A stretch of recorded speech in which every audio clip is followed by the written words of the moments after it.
মাদ্রাসার বাইরে দেখলাম যে মামা নাই বেলপুরি এখানে, দেখলাম যে আমার এক ফ্রেন্ড বেলপুরি বানাইতেছে আর কি। কি ভাই নতুন ব্যবসা নাকি? আবার বসে আছিলাম, দোকানদার নাই, পরে বন্ধু শুরু করে দিছে। আসলে শুরু করে দিছে কিও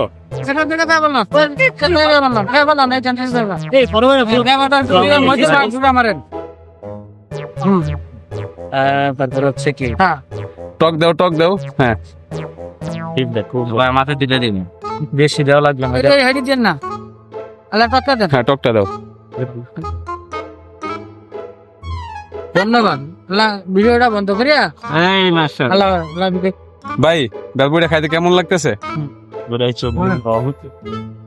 ভাই পুরা প্রফেশনাল। কিও তাহলে রাফিউ, তাহলে একটা বিজনেস দেওয়া যায়? ওকে ডান। আমরা কবে পাচ্ছি তাহলে?